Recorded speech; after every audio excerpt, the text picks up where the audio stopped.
Hi friends, welcome to our channel. I am Shripad Naik and you are watching Electrical Academy. तो देखो अभी मैं जो series shoot करने जा रहा हूँ ये सीरीज़ है work of electrical engineer in distribution power utility. एक डिस्ट्रीब्यूशन पावर यूटिलिटी में इलेक्ट्रिकल इंजीनियर का क्या काम होता है ये अभी हम डिस्कस करेंगे। तो ये जो सीरीज़ मैं आपको प्रोवाइड करूँगा ये सीरीज़ उन लोगों के लिए यूज़फुल रहेंगी जो लोग कोई दूसरे फील्ड में काम करते हैं पावर यूटिलिटी के, और मतलब पावर यूटिलिटी छोड़ के दूसरे कोई फील्ड में लोग काम कर रहे हैं और उन लोगों को पावर यूटिलिटी कंपनी में डिस्ट्रीब्यूशन कंपनी में आना है, उनका इंटरेस्ट है, उन लोगों के लिए ये सीरीज़ यूज़फुल रहेगी। दूसरे उन लोगों के लिए रहेगी जो लोग डिप्लोमा या डिग्री कोर्स कर रहे हैं और उनको जानना है कि आगे हमें जो काम करना है, अगर मुझे किसी पावर यूटिलिटी कंपनी में जाना है तो उसका क्या मतलब वहाँ जाके मुझे क्या काम करना है, ये सब इस सीरीज़ में आपको सीखने को मिलेगा। आपको पता चलेगा कि फ्यूचर में आपको अगर इलेक्ट्रिकल फील्ड में ही अपना कंटिन्यू करना है सब कुछ, तो आगे जाके किस तरह से काम होते हैं। ठीक है, तो ये भी इस सीरीज़ में हम जानेंगे। तो ये जो सीरीज़ मैं आपको प्रोवाइड करूँगा ये 8 से 10 एपिसोड की सीरीज़ रहेगी। इसमें आपको सब टेक्निकल नॉलेज मिलेगा जो भी प्रैक्टिकल वे से मैं आपको डिराइव करेगा। ठीक है, तो अभी देखो हम सबसे पहले आपको मुझे इलेक्ट्रिकल इंजीनियर जो भी काम करता है डिस्ट्रीब्यूशन पावर यूटिलिटी कंपनी में, तो अलग अलग डिपार्टमेंट रहते हैं। ठीक है, डिस्ट्रीब्यूशन की अगर मैं बात करूं तो 33 केवी नेटवर्क के नीचे 33 केवी नेटवर्क, 11 केवी नेटवर्क, 415 वोल्ट नेटवर्क, ये सब कुछ जो नेटवर्क रहता है ये डिस्ट्रीब्यूशन के अंडर आता है। तो डिस्ट्रीब्यूशन पावर यूटिलिटी कंपनी कोई भी हो सकती है, कोई गवर्नमेंट कंपनी हो सकती है, प्राइवेट कंपनी हो सकती है, लेकिन जो भी जॉब रोल हम डिस्कस करेंगे उसी हिसाब का काम वहाँ आपको करना पड़ता है। सब कुछ टेक्निकल आपको अगर जानना है तो ये सीरीज़ आपके लिए देखना बहुत ही इम्पॉर्टेंट रहेगा। ठीक है, तो हम शुरू करते हैं। सबसे पहले मैं आपको ग्रिड ओवरव्यू आपको देना चाहता हूँ। मतलब हम जनरेशन से ट्रांसमिशन, ट्रांसमिशन से फिर डिस्ट्रीब्यूशन, ऐसा पहले एक सिंगल लाइन डायग्राम जो आपको पता रहता है लेकिन थोड़ा डिटेल में ब्रीफली प्रैक्टिकली हम डिस्कस करेंगे और बाद में हम आगे बढ़ेंगे। ठीक है, तो वो अभी हम डिस्कस करने जा रहे हैं। तो अभी हम जो भी डिस्कस करेंगे वो आपको बहुत ही ध्यान से देखना है। कुछ चीज़ें आपको पहले से पता रहेगी इसमें से आज जो मैं लूँगा, क्योंकि आज का पूरा ओवरव्यू रहेगा।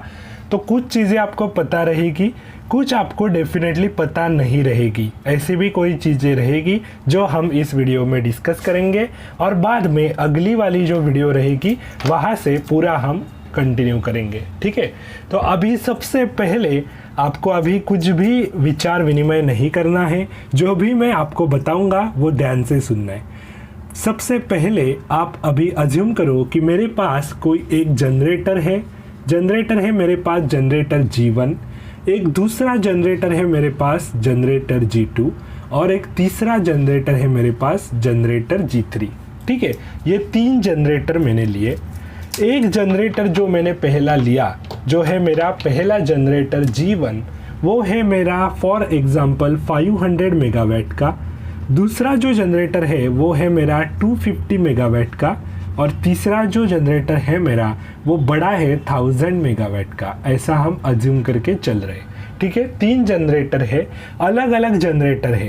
एक जनरेटर मेरा A गांव में है, दूसरा जनरेटर मेरा B गांव में है और तीसरा जनरेटर मेरा C गांव में है। ऐसा अज्यूम करके हम चल रहे हैं। ये तीनों जनरेटर नज़दीक नहीं है, एक ही स्टेशन में नहीं है, अलग अलग स्टेशन में है। जो भी है आपका जनरेटर G1 अलग स्टेशन, जनरेटर G2 अलग और जनरेटर G3 अलग किसी प्लेस में इंस्टॉल है।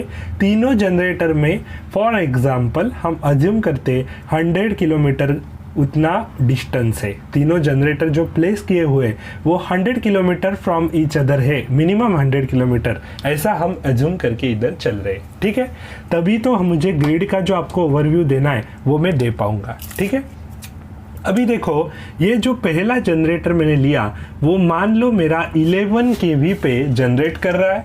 पहला जनरेटर 11 केवी पे जनरेट कर रहा है, दूसरा जो जनरेटर है वो मेरा 22 केवी में जनरेट कर रहा है, और तीसरा जनरेटर भी मेरा 22 केवी पर जनरेशन कर रहा है। ठीक है, ऐसा हमने माना।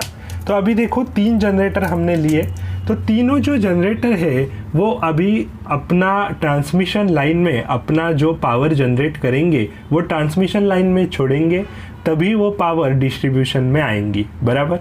तो ट्रांसमिशन में इनको पावर छोड़नी है तो स्टेप अप ट्रांसफार्मर रहेगा इन जनरेटर को कनेक्टेड। तो स्टेप अप ट्रांसफार्मर्स मैं अभी ड्रॉ करता हूँ। ठीक है, तो तीनों के अलग अलग स्टेप अप ट्रांसफार्मर्स मैंने ड्रॉ किए।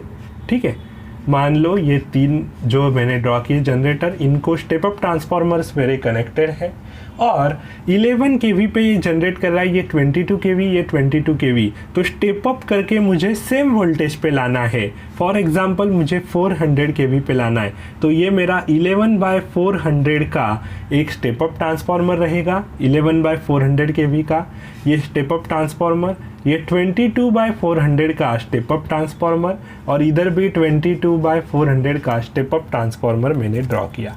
अभी ये 3 जो ट्रांसफार्मर है, ये 400 केवी जनरेट कर रहा है, ये भी 400 केवी इसके आउटपुट साइड पे, और ये भी 400 केवी इसके आउटपुट साइड में जनरेट कर रहा है। ठीक है, अभी ये मेरा 400 केवी का एक बस है, ये भी मेरा एक 400 केवी का बस है, और ये भी मेरा एक 400 केवी का बस है।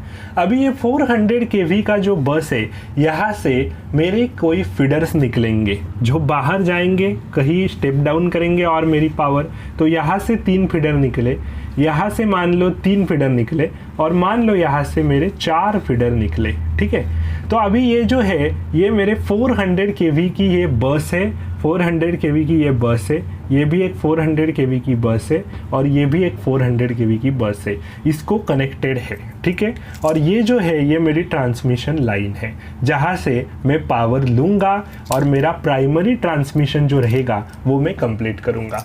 तो प्राइमरी ट्रांसमिशन मुझे कंप्लीट करना है, तो अभी मुझे 400 केवी से स्टेप डाउन होके फॉर एग्जांपल मैंने लाया 220 केवी पे, मतलब अलग अलग वोल्टेज लेवल रहते हैं, आपको पता ही है, 165 केवी पे ला सकते हैं, 66 केवी पे ला सकते हैं, बराबर। तो हमें ग्रिड का स्टडी करना है, तो एक कोई वोल्टेज अभी मैं कंसिडर कर रहा हूँ, 400 केवी की मेरी बस है, 3 फीडर मेरे 3 फीडर निकले, यहाँ मेरा एक ट्रांसफार्मर रहेगा, यहाँ मेरा एक ट्रांसफार्मर रहेगा, यहाँ मेरा एक ट्रांसफार्मर रहेगा, वैसे यहाँ एक रहेगा, यहाँ एक रहेगा, यहाँ एक रहेगा। ठीक है, यहाँ एक रहेगा, ये भी एक रहेगा, ये एक रहेगा, और ये एक रहेगा। ठीक है, ये ट्रांसफार्मर मैंने लिए जो करेंगे 400 से 220 केवी, मतलब स्टेप डाउन करेंगे, 220 केवी यहाँ आएगा। ठीक है, स्टेप डाउन होके इधर आया 220 केवी, इधर 220, इधर 220, और ये 220 केवी की बसेस बनी, जो भी मैंने स्मॉल लाइन से ड्रॉ किया, ये मेरी 220 केवी की एक बस है। ठीक है, ये 220 केवी की अलग बस है, ये 220 केवी की अलग बस है। ठीक है, तो ऐसा सिलसिला चालू रहेगा। ठीक है, तो ये ट्रांसमिशन का स्टडी हम कर रहे हैं, ट्रांसमिशन पॉइंट ऑफ व्यू अभी हम स्टडी कर रहे हैं। ये मेरी 220 केवी की बस है, ये सब 220 केवी की बस है, ये बस भी रहेगी। ठीक है, अभी 220 केवी से भी कुछ फीडर निकलेंगे, जो 220 बाय फॉर एग्जांपल हमने 33 केवी कन्वर्ट किया, तो यहाँ से मेरा एक फीडर निकला जो 220 बाय 33 का मैंने ट्रांसफार्मर डाला, यहाँ दूसरा डाला, 220 बाय 33 इसने कन्वर्ट किया, इसने भी 220 बाय 33 कन्वर्ट किया, और ये मेरा 33 केवी का अलग बस बना, ये मेरा 33 केवी का एक अलग बस बना, और ये भी मेरा 33 केवी का अलग बस बना। तो ऐसा सिलसिला चालू रहेगा। तो अभी देखो, अभी आपका ये जो मैंने जो भी ड्रॉ किया है, फॉर एग्जांपल मैंने और एक जनरेटर लिया G4, ठीक है, और एक जनरेटर लिया इधर G5।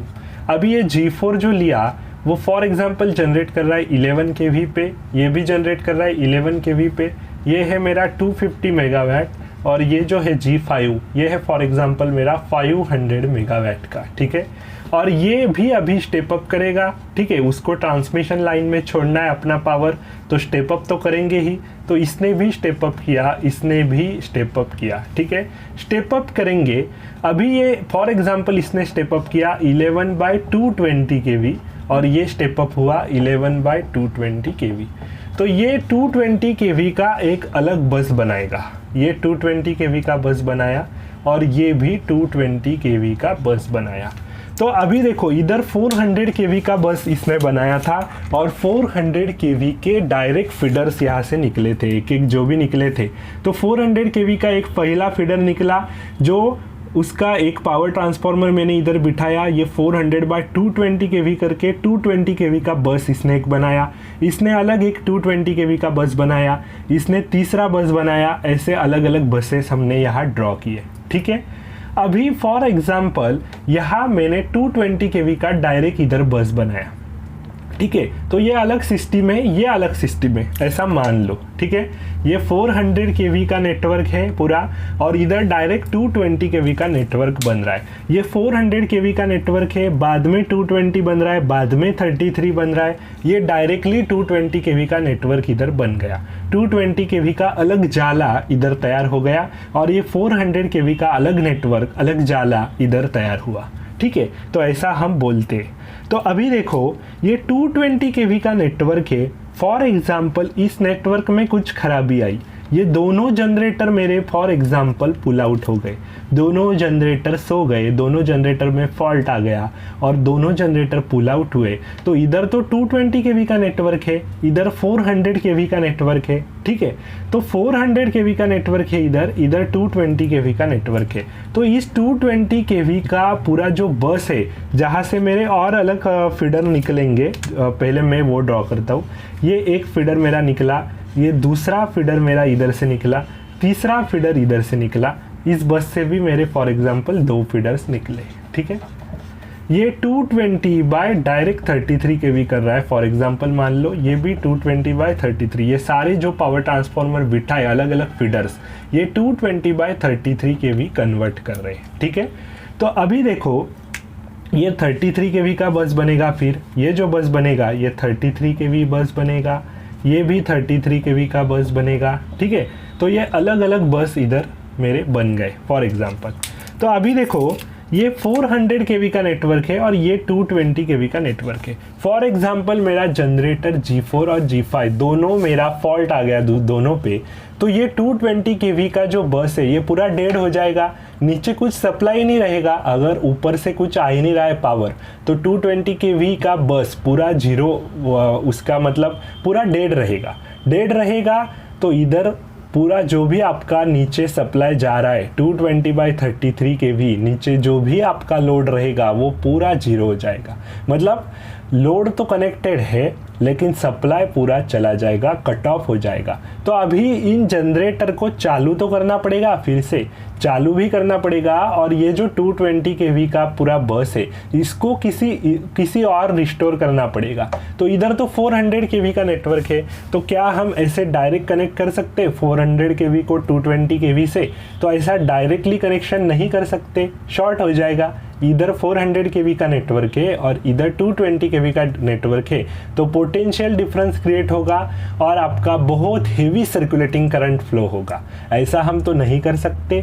400 kV और 220 kV डायरेक्ट हम पैरेलल कैसे कर सकते, बराबर। तो बीच में हमें डालना पड़ेगा एक ICT, जिसको हम बोलते हैं इंटरकनेक्टिंग ट्रांसफार्मर। ये इंटरकनेक्टिंग ट्रांसफार्मर मैंने ऐसा डाल दिया बीच में, जो अगर मेरा इस पर फॉल्ट आया G4 G5 दोनों जनरेटर मेरे सो गए, तो ये ICT जो है इंटरकनेक्टिंग ट्रांसफार्मर, ये इस 220 kV के बस को चार्ज करेगा और नीचे का सप्लाई इस वाले जनरेटर पर लोड आएगा। फॉर एग्जाम्पल मान लो मेरा ये जनरेटर G1 500 मेगावाट रेटिंग का है और अभी वो 300 मेगावाट पे काम कर रहा है, 200 मेगावाट इसके पास रिजर्व है, ये पूरा 250 काम कर रहा है और ये 1000 मेगावाट का सिर्फ 500 मेगावाट काम कर रहा है। 500 मेगावाट इसके पास रिजर्व कैपेसिटी है और ये मेरा 250 मेगावाट का जनरेटर सपोज सो जाता है, मतलब इस पे फॉल्ट आता है, तो ये 250 मेगावाट की जो पावर डिमांड है वो मुझे फुलफिल करनी पड़ेगी इस जनरेटर से, ये ICT के द्वारा। ये इंटरकनेक्टिंग ट्रांसफार्मर है, ये 400 kV को 220 kV में कन्वर्ट करके ये 220 kV की बस चार्ज करेगा। मतलब ऐसा डायरेक्टली नहीं कर सकते, तो इंटरकनेक्टिंग ट्रांसफार्मर मैंने बिठाया, 400/220 करके 220 की बस चार्ज की। अभी ये जो बस है 220 केवी की, ये रिस्टोर्ड हो गई इस नेटवर्क पे 1000 मेगावाट के, और नीचे का पूरा सप्लाई मेरा कंटिन्यू रहा। मेरा फॉल्ट भी आया इसका जनरेटर का, तो यहाँ मेरा कट ऑफ हो गया ये जनरेटर और ये बस इधर से चार्ज हो गई। ठीक है, फॉर एग्जाम्पल ये जनरेटर फिर से चालू करना है उसका फॉल्ट रिपेयर होने के बाद, तो इसको एक्साइटेशन लगेगा बराबर, इसकी जो ऑक्सिलरीज लगे रहेंगी उसको चालू करने के लिए, वो ऑक्सिलरीज जब हम चालू करेंगे तभी तो जनरेटर चालू होगा, तो ऑक्सिलरीज को इसको सप्लाई लगेगा, तो वो सप्लाई भी हम इस आईसीटी के द्वारा ले सकते हैं। तो देखो ग्रिड कैसा कनेक्ट हुआ है, 400 केवी नेटवर्क 220 केवी नेटवर्क आपस में इंटरकनेक्टेड है। वैसे ही हमारा 165 केवी का नेटवर्क, 66 केवी का नेटवर्क, जो भी नेटवर्क है बीच में जो भी हमारे ट्रांसमिशन के ये जो वोल्टेजेस रेटिंग्स है 400 केवी, 765 केवी, 220 केवी, 165 केवी, 66 केवी, वो आपस में ऐसे कनेक्ट रहते हैं आईसीटी के द्वारा। मतलब कोई भी नेटवर्क में फॉल्ट आता है तो दूसरे नेटवर्क से हम वो रिस्टोर कर सकते हैं ट्रांसमिशन में। ठीक है, तो ये पूरा ट्रांसमिशन का है ये जो मैं आपको आज बता रहा हूँ। फिर नीचे हम जाएंगे, वैसे डिस्ट्रीब्यूशन डिटेल में स्टडी करेंगे। ट्रांसमिशन साइड में एग्जैक्टली क्या होता है ये आपको पहले मालूम होना चाहिए, बाद में हम डिस्ट्रीब्यूशन साइड में मूव ऑन कर सकते हैं। ठीक है, तो आपको वो पता चल गया। तो देखो कितना बड़ा नेटवर्क ये बनता है। ये 400 केवी का बस अलग है, ये अलग है। अभी ये बस और ये बस, इसमें एक कनेक्शन रहेगा। फॉर एग्जाम्पल ये मेरा जनरेटर किसी और कंपनी का प्राइवेट जनरेटर है, मतलब प्राइवेट एक कंपनी है मेरी और मैं एक प्राइवेट कंपनी चला रहा हूँ। मेरा एक जनरेटर है 500 मेगावाट का, और मेरा एक कॉम्पिटिटर है दूसरी कंपनी जिसके पास जनरेटर G2 है 250 मेगावाट का। तो अगर मुझे ज़रूरत पड़ी पावर की तो वो मुझे पावर दे सकता है, इसको ज़रूरत पड़ी तो ये इसको पावर दे सकता है। अपना नीचे का जो भी नेटवर्क है वो दूसरे वाले कंपनी के नेटवर्क से भी हम रिस्टोर कर सकते हैं। तो आपस में इनका ऐसा एक कनेक्शन रहता है, आपस में इनका कनेक्शन रहता है। तो वो कनेक्शन से हम क्या करते हैं, इधर मीटर्स डाल देते, मेजरिंग मीटर्स, कि इस कंपनी ने दूसरे वाले कंपनी से कितना पावर ड्रॉ किया, क्योंकि मतलब इसने इसका कितना किया, इसने इसका कितना किया, इनपुट आउटपुट मेजर करता रहता है। मीटर्स डाले जाते हैं बीच में, और उसके हिसाब से वन कंपनी दूसरे वाले कंपनी के साथ बिलिंग करती है। ठीक है, और ऐसे ही हमारा पूरा जो भी नेटवर्क रहता है वो पूरा कंटिन्यू रहता है, और ऐसा ही हमारा ग्रिड को सिस्टम पूरा कनेक्ट रहता है। तो ये पूरा आपका एक ग्रिड बन गया। अभी नीचे का मैंने ड्रॉ नहीं किया, 33 केवी बस बनाया, 33 केवी जो बस बनाया इसके नीचे और ट्रांसफार्मर रहेंगे कनेक्टेड 33 केवी बस को, जो 33 केवी को 11 केवी में कन्वर्ट करेंगे। बाकी फिर आपकी 11 केवी की बस बनेगी, जो भी आपके 11 केवी के फीडर्स रहते हैं डिस्ट्रीब्यूशन में, वो फीडर्स हम वहाँ से ड्रॉ कर सकते हैं। तो ये पूरा डिस्ट्रीब्यूशन का पार्ट हुआ जो हम अगले वाले एपिसोड में डिस्कस करेंगे ही। तो ग्रिड कैसे फॉर्म होता है ये आपको एक बेसिक आइडिया आज पता चल गया होगा कि ग्रिड एग्जैक्टली कैसे फॉर्म होता है, वन सिस्टम दूसरे वाले सिस्टम को ग्रिड से कैसे कनेक्ट होती है, ये आइडिया आपको आना जरूरी था, जो हमने इस एपिसोड में पूरा कवर कर लिया। ठीक है, तो अगर कोई मतलब ये कंपनी अलग है, ये कंपनी अलग है, मान लो ये अलग है, मान लो ये दोनों एक ही कंपनी का है, तो ये इसके साथ कनेक्ट है थ्रू आईसीटी।